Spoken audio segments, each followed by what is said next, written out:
Bendiciones a todos, Dios los bendiga.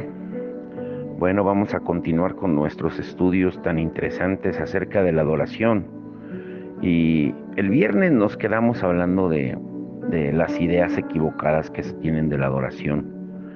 Y antes de comenzar, yo quiero compartirles algo y tiene que ver con esas ideas equivocadas que tenemos acerca de la adoración. Ayer yo compartí algo en el Facebook acerca de un grupo, Miel San Marcos, no voy a omitir el nombre, que van a venir a León, pero desafortunadamente o tristemente, que como hablamos el viernes, la industria de la adoración, de la música cristiana, se ha vuelto un negocio. Y yo escribí esto con toda responsabilidad y amor, escribo esto. ¿De verdad los cristianos no tenemos ídolos? ¿De verdad no se ha vuelto un negocio muy lucrativo la música cristiana? ¿De verdad estamos dispuestos a pagar boletos tan caros para gozarnos en la presencia de Dios? ¿Qué tienen exclusividad de ella? ¿De verdad tenemos autoridad moral y espiritual para criticar a músicos y cantantes seculares por sus excesos? ¿De verdad tienen que cobrar esas cantidades tan exageradas para cubrir sus gastos? ¿De verdad los mueve el amor a Dios y al prójimo? ¿De verdad son tan ungidos que tienen que poner precio tan caro a la unción? ¿De verdad le hablan a tanta gente de parte de Dios cuando Dios puede usar hasta una burra para hablarnos sin cobrar? ¿De verdad solo el mundo está lleno de idolatría? ¿De verdad ahora la adoración tiene derechos registrados? ¿De verdad hay lugares VIP para disfrutar más? ¿Así será en el cielo? ¿De verdad seguiremos participando del lucro con la llamada música cristiana? Y podríamos seguir, pero solo meditemos en esto. ¿De verdad el Padre encontrará verdaderos adoradores en conciertos o en pozos al mediodía donde hay sed de Él? Meditemos lo que el Señor dice en Juan 4, 23 y 24, cuando le habló a la samaritana. Por eso hoy el título es La adoración y la humildad. El viernes pasado hablábamos de que hay unas ideas muy equivocadas, de que una idea errónea es de que la adoración tiene que ver con nuestras emociones más que con nuestras palabras. Y número dos, hoy otra idea errónea es que la gente solo usa la Biblia para discutir. Una vez, en una conferencia en Estados Unidos, alguien pidió que gritáramos los nombres de nuestras denominaciones y todos lo hicimos a la vez. Así que no se entendió nada porque era una cacofonía, cada uno gritando y tratando de imponer el nombre de su denominación. Y luego nos pidió que gritáramos el nombre de la cabeza de la iglesia. Y todos a una voz gritamos Jesús. Y él dijo, ¿se dan cuenta? Las doctrinas nos dividen, Jesús nos une. Y aunque tratamos de entender la intención de ese líder de honrar a Jesús, pues su conclusión en realidad lo deshonró, porque no era conforme a la verdad. Doctrina es una palabra que significa algo que se enseña. Se refiere a todo lo que la Biblia enseña sobre un tema en particular, como la adoración, la santidad o los últimos tiempos. Todos tenemos una doctrina. Tu doctrina es buena si afirma y corresponde a lo que enseña la Biblia. De lo contrario es mala doctrina. Los cristianos hemos debatido durante siglos por asuntos doctrinales secundarios, y eso no debe sorprendernos si tomamos en cuenta nuestros corazones pecaminosos y el deseo de Satanás de separarnos. Sin embargo, el Nuevo Testamento advirtió que los falsos maestros se iban a infiltrar en las filas de la iglesia, en Hechos 20, 29 al 30 y 2 de Corintios 11, 13. Y muchas de las verdades más preciosas que creemos hoy en día se definieron con mayor claridad como respuesta a herejías. Las verdades de la fe cristiana se han probado y confirmado en el fuego de la controversia y el conflicto. Las personas discuten sobre la Biblia porque su contenido es un asunto de vida o muerte. En primer lugar, Dios se nos ha revelado como Padre, Hijo y Espíritu Santo, tres personas que existen en un solo Dios.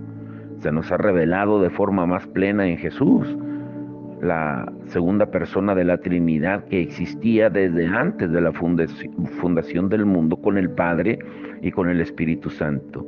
Todo fue creado por medio de Él. Nació de una virgen, vivió una vida perfecta de obediencia a Dios y padeció la ira de Dios por todos los pecados de aquellos que confiarían en Él. Fue levantado físicamente de entre los muertos y ascendió a la derecha de su Padre, y ha derramado el Espíritu Santo sobre aquellos que confían en Él, y regresará un día triunfante para vivir con su esposa, la Iglesia, para siempre. En otras palabras, no es cierto que si solo adoramos a Dios, el resto es irrelevante o se resolverá por sí solo. Si no estudiamos cuidadosamente nuestra Biblia, no conoceremos al Dios que estamos adorando. Cuando dejamos de ser específicos sobre quién es Dios y lo que ha hecho, en realidad estamos afirmando que queremos nuestro propio Dios.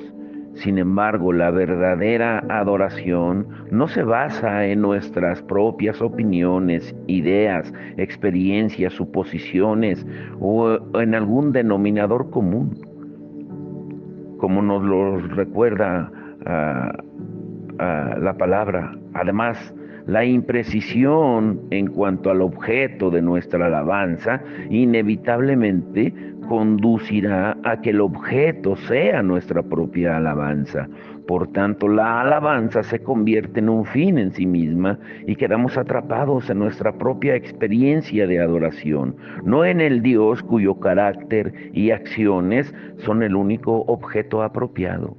La adoración que se da a un Dios que no estamos dispuestos a definir termina siendo un producto de nuestra propia imaginación, no un regalo de Dios.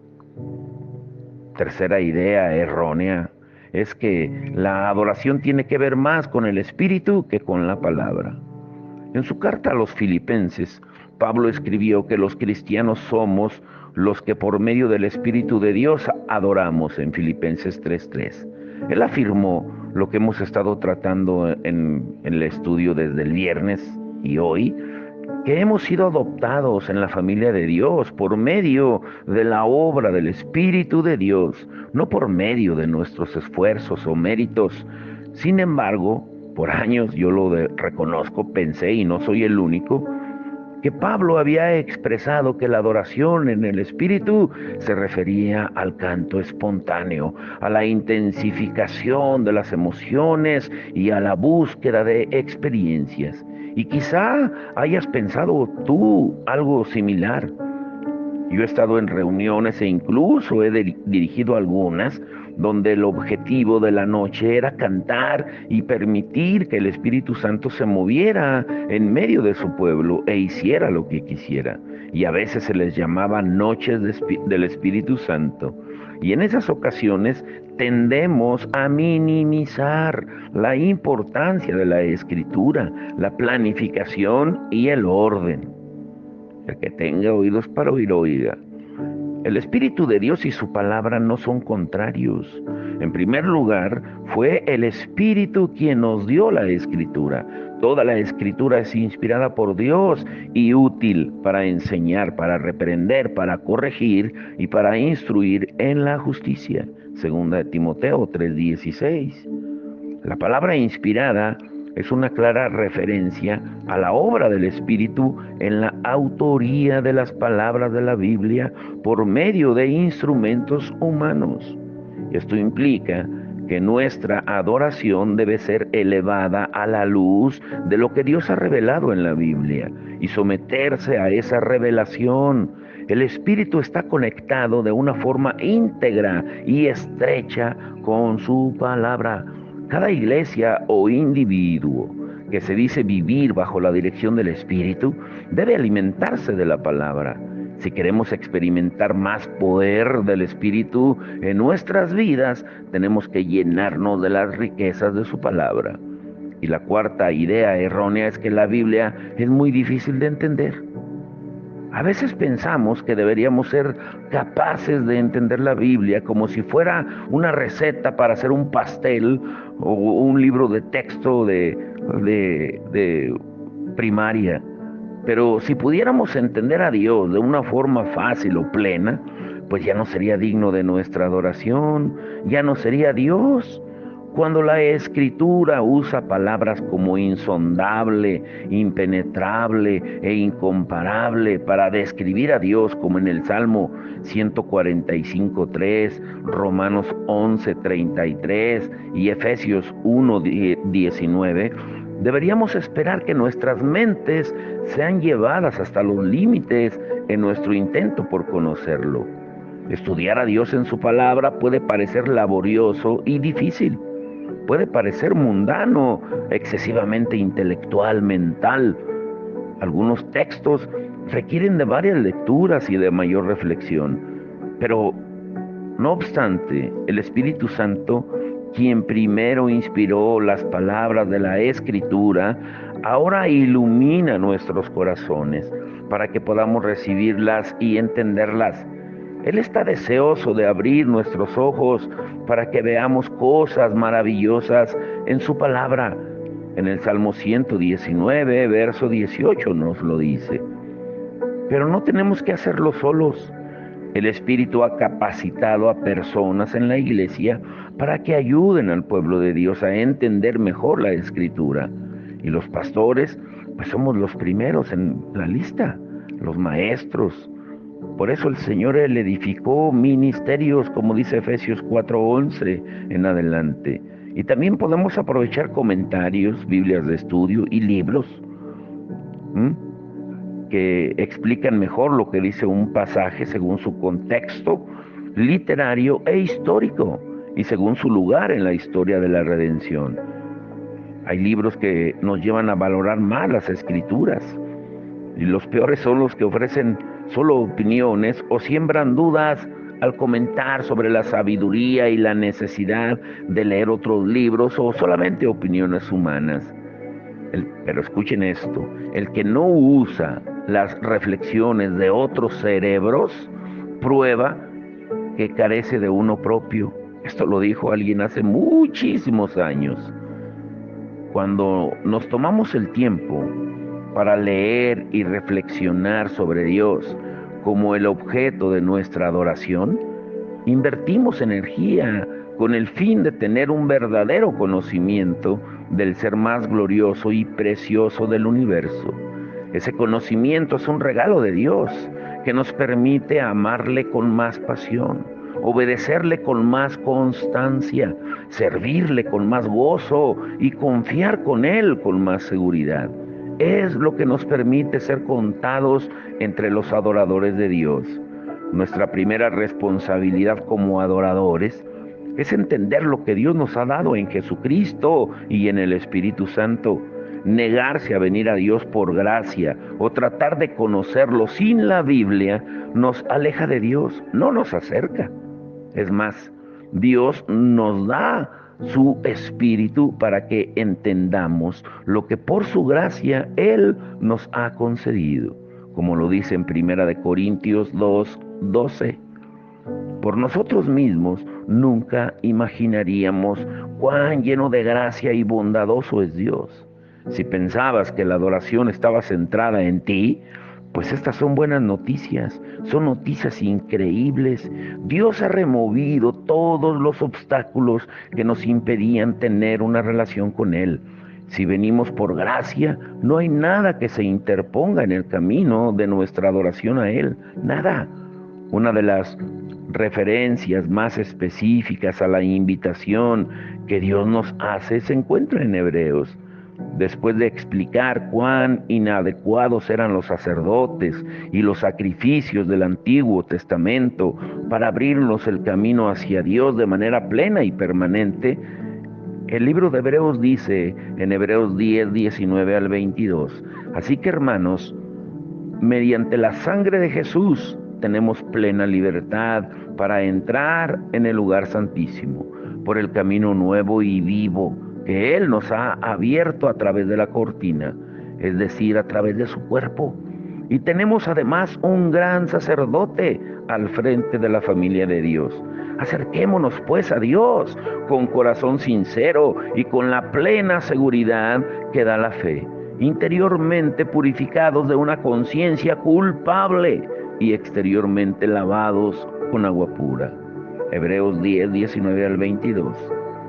Después de Dios haberle advertido a los suyos durante siglos que no se acercaran a Él sin los sacrificios adecuados, Dios ahora clama a través de la sangre de Jesús, su Hijo: acérquense. Su sacrificio ofrecido una vez y para siempre ha abierto la puerta al trono de Dios. Venimos porque Dios nos invita y nos capacita para hacerlo. Venimos a maravillarnos ante su gracia, a admirar su santidad con asombro reverente y a ser quebrantados por su misericordia. Venimos a contemplar su belleza, a creer sus promesas y a aceptar su voluntad para nuestras vidas. Por medio de Jesús y solo en Jesús, ahora tenemos libre acceso por medio del Espíritu a la presencia del Padre. Y no hay nada más que hacer sino recibir, regocijarse y adorar. Eso fue prácticamente lo que Jesús hizo cuando tuvo su encuentro con Satanás en Mateo 4 del 1 al 11. Él le estaba mostrando la verdadera humildad de la adoración y a quién se debe de servir. Cuando fue tentado en las tres áreas de que hiciera las cosas por él mismo, mostrando su poder, de que confiara en las riquezas, en las posesiones y en la aprobación de los demás. Lo que Satanás buscaba era de que Jesús confiara en él mismo, pero la adoración y la humildad van unidas. Por eso Jesús le dijo al Señor tu Dios: adorarás y solo a Él servirás. Los verdaderos adoradores exaltan al Señor. La adoración y la humildad van unidas. El que tenga oídos para oír, oiga. Por eso yo les mencionaba acerca de cómo se ha vuelto tan lucrativo, tan fuera de enfoque la adoración hoy en día. Tenemos que tener mucho cuidado, porque hay mucha música, pero no hay adoración. Hay mucha fanfarria, mucha presentación de todo tipo, pero no hay humildad. Salmo 34 del 1 al 3 dice: bendeciré al Señor en todo tiempo. Mis labios siempre lo alabarán. Mi alma se gloriará en el Señor. Lo oirán los humildes y se alegrarán. Engrandezcan al Señor conmigo. Exaltemos aún a su nombre. En la década de los 90, cuando yo vivía en Lompo, California, estuvimos colaborando en la plantación de una iglesia. Ya llevábamos 2 años, estábamos lidiando con los desafíos propios de ese ministerio, y algunas de las personas que estuvieron con nosotros desde el principio decidieron unirse a otra iglesia. Algunos de los padres estaban inconformes con la forma en que se estaba llevando a cabo el ministerio de jóvenes, y un hombre que había sido culpable de inmoralidad sexual acusó al pastor de haber sido insensible durante la consejería. Y Dios usó esas situaciones y otras para mostrarme lo mucho que debe de importarnos que los demás piensan de nosotros. Y fue horrible. Así que a principios de, no recuerdo si fue el 94 o 95, yo estaba, pues tenía algunos años en el Evangelio.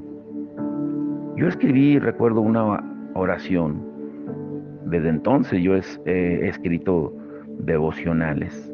Llevo más de 30 años haciéndolos. Tengo libretas desde hace más de 30 años. Y escribí: Dios, haz lo que tengas que hacer para lidiar con mi orgullo. Y lo hizo. Unas semanas después estuve cenando en casa de un amigo que yo le decía el paisa, y de repente y de la nada sufrí como un ataque de pánico incontrolable. Y en un instante me sentí como desconectado de mi pasado, de mi futuro y de todos en la habitación.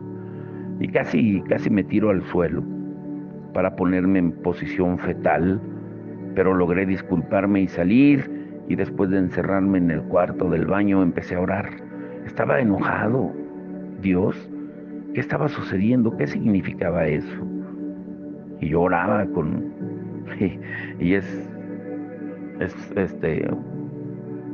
no sé, no es casualidad, pero es en los baños donde Dios me ha hablado. Cuando yo de verdad me arrepentí de mi vida pasada fue en un baño, en un trabajo.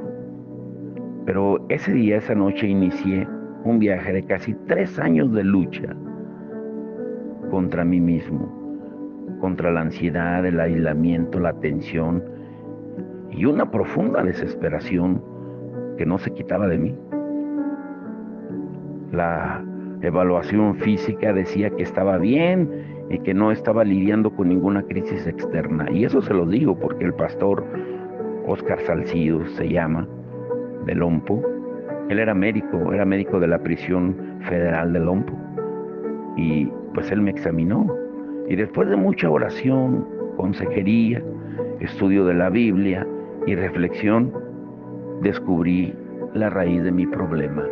Y desde entonces ha sido un tema recurrente en los estudios, en la predicación, a través de mí y de mi familia. Y es la adoración. Por eso somos tan insistentes en la adoración. Ahora escucha muy bien esto. Tenía que revelarles parte de mis luchas que tuve al principio de mi conocimiento de Dios para que entendieran lo que es el corazón del estudio de hoy o del devocional. La adoración desviada. Mi crisis nerviosa no se debió a una falta de adoración. El problema era que mi adoración estaba desviada. Somos culpables de idolatría, como mencionaba en el post al principio, en lo que Dios me dio para escribir acerca de ayer, de una adoración desviada, cuando buscamos nuestra mayor satisfacción, seguridad, alegría y consuelo en cosas que no sean Dios. Cuando adoro a un ídolo, estoy diciéndole: satisfáceme, consuélame, protégeme, gobiérname. Eres digno de mi fortaleza, tiempo, energía y afecto. Solo tú puedes hacerme totalmente feliz. No nos arrodillamos físicamente ante nuestros ídolos, pero eso es lo que hacemos en nuestros corazones. Siempre estamos adorando a algo o a alguien. Y tenemos ídolos que nos controlan. Pero Dios, en su misericordia, permite que cosechemos las consecuencias. Que en lugar de confiar en la soberanía de Dios, cuando tratamos de refugiarnos en nuestra propia capacidad para controlar las cosas, en lugar de alabar la misericordia de Dios, promovemos nuestros propios esfuerzos para ganar su favor.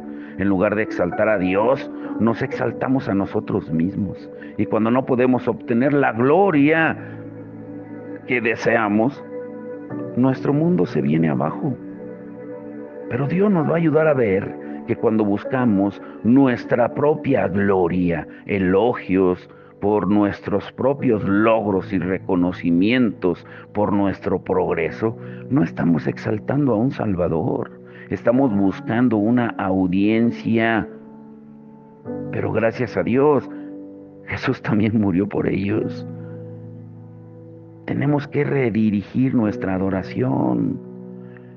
ver con nuevos ojos que somos redimidos para exaltar a Dios y solamente a Dios. Por eso grábate esto, para ir concluyendo. Mañana vamos a continuar. Debería llamarnos la atención que tanto la palabra griega como la palabra hebrea, que más se traduce como adoración en la Escritura, expresan la costumbre de inclinarse o de arrojarse en el suelo. Hay otras palabras para adoración en la Biblia que comunican una serie de actitudes y actividades que incluyen la sumisión, el sacrificio, el servicio e incluso el temor. Abarcan lo que hacemos no solo en nuestras reuniones, sino también en nuestras vidas diarias. Tienen que ver con nuestras palabras y acciones, las cuales fluyen de nuestras mentes y nuestros corazones. Por eso exaltar parece ser una palabra apropiada para resumir cómo Dios llama a los verdaderos adoradores a responderle. Adorar a Dios es humillar todo lo que tenga que ver con nosotros y exaltar todo lo que tiene que ver con Él. Es reconocer que solo Él es exaltado sobre todos los pueblos, todos los dioses y los cielos, como dice el Salmo 99:2 y Salmo 97:9 y Salmo 108, verso 5.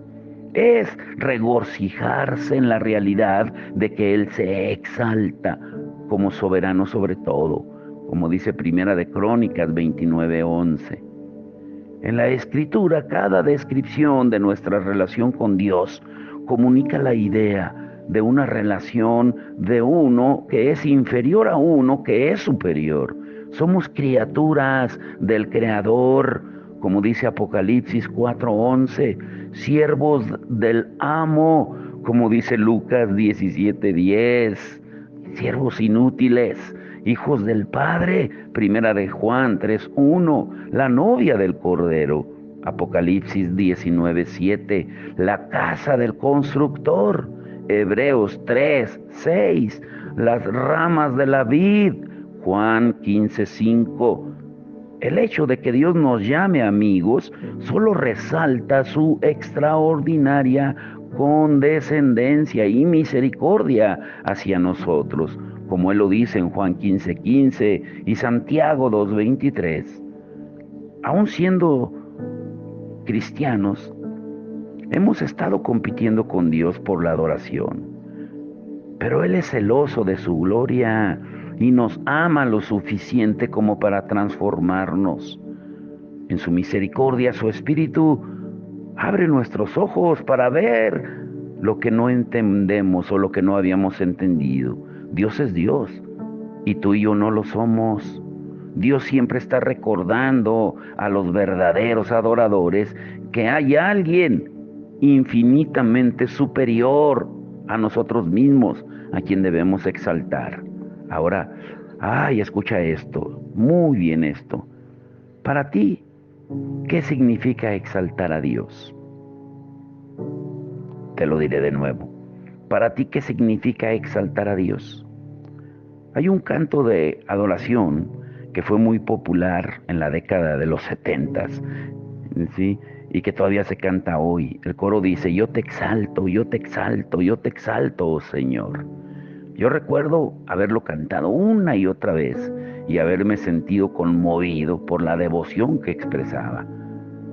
Pero nos engañamos y pensamos que cantar algo es lo mismo que hacer algo, porque eso sería como pasarle por el lado a mi esposa y decirle te abrazo, pensando que mis palabras sustituyen el contacto físico. Mis palabras no tienen importancia si no hay acciones que las respalden.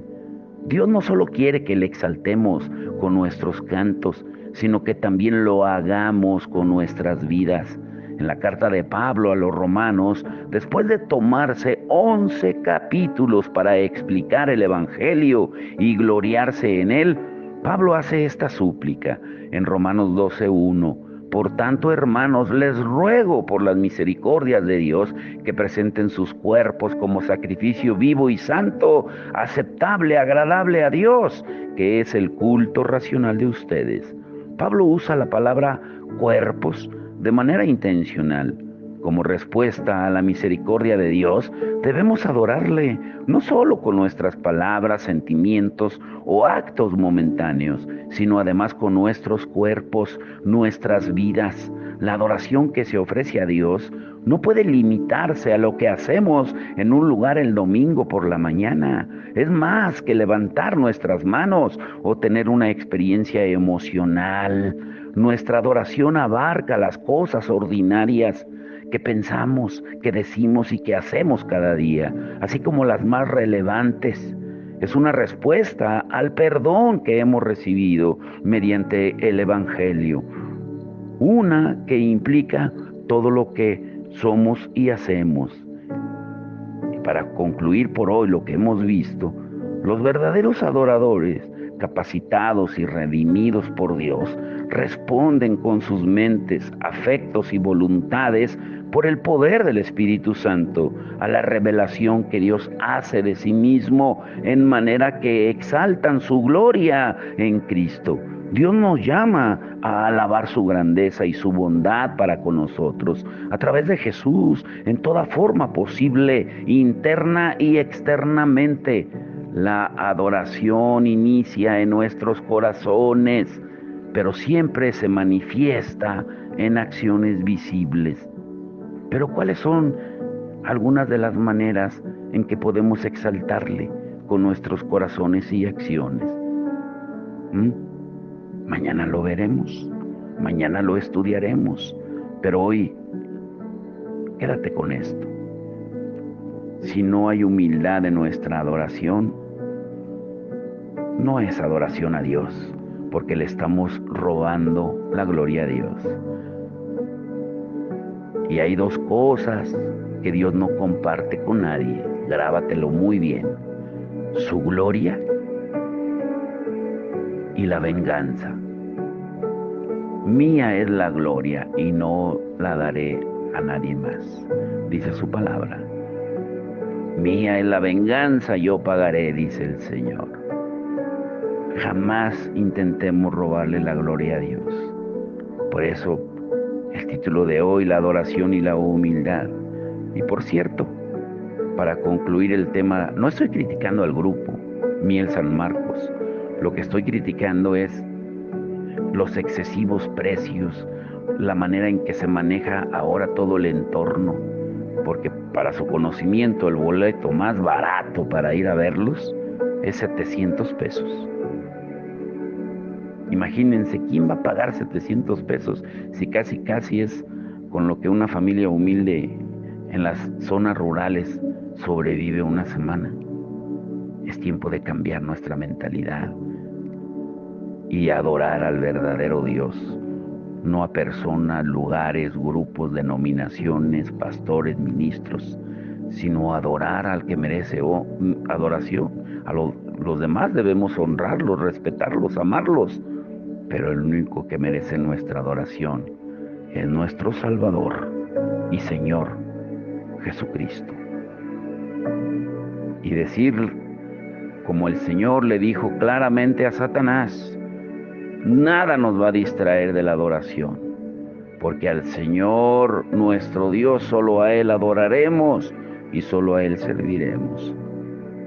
Padre, en el nombre de Jesús te damos toda la gloria y la honra, en el nombre glorioso de nuestro Señor y Salvador Jesucristo. Señor, yo lo digo con responsabilidad y amor, pero es de verdad tanto lucro que se está viendo, Señor, en el mundo, con el pretexto de que es música cristiana, que es música para Dios. Pero si de verdad fuera música para ti, se buscaría la manera de que se alcanzara a todo el perdido. Por eso tenemos que ser selectivos hasta en lo que cantamos, porque a veces podemos estarnos exaltando a nosotros mismos, podemos estarle cantando al mundo, a las cosas, a las personas, pero no a ti, y estar engañados de que porque suena bien, porque se escucha bien, porque toca nuestros sentimientos, es para ti. Pero no, Señor. Cuando tú, Señor, eres exaltado, tu Espíritu Santo es el que nos dirige, es el que nos da convencimiento, convicción, el que nos dirige. Por eso tú buscas adoradores verdaderos en espíritu y en verdad. Y es interesante que cuando estudiamos Juan 4, donde habla de la adoración, es cuando tú tuviste el encuentro con aquella mujer samaritana al mediodía, en medio del calor y con sed. Pero ¿qué sed tenías tú que le pediste agua a la samaritana? Sed de adoración, porque estás buscando verdaderos adoradores que te adoren en espíritu y en verdad. Pero no fuiste a buscarlos a las sinagogas, no los buscaste mientras alimentabas a la gente con señales, prodigios y maravillas, sino buscaste y lo mencionaste cuando estabas frente a esa mujer necesitada en el pozo, cuando ella también estaba necesitada del verdadero amor de Dios. Y ella lo entendió, que no se adora a Dios en un lugar. Como ella decía, los judíos dicen que debe de ser en tal lugar, los samaritanos en tal lugar. ¿Dónde es el lugar correcto? Y tú le dijiste, Dios es espíritu. No es el lugar, es el corazón que debe de estar limpio de ídolos para poderte adorar en espíritu y en verdad. Que hoy lo entendamos, Señor, y que a través de los estudios que tú nos das, a través de tu palabra, nos revele en nuestro corazón y derribemos los altares de esos ídolos que hemos levantado en nuestros corazones, en nuestras mentes por tantos años, porque podemos tener ídolos, como bien nos lo dice la palabra. Podemos decir que no tenemos ídolos tal vez de estatuas, de imágenes, pero en el corazón y de personas, de grupos, de bandas, de música, podemos estar llenos de ídolos, aún de ministros y pastores. Es tiempo, Señor, de que tú limpies nuestro corazón y que de verdad entendamos lo que significa ser verdaderos adoradores y que anhelemos lo que a ti te importa. Te damos la gloria y la honra en el nombre de Jesucristo. Amén y amén.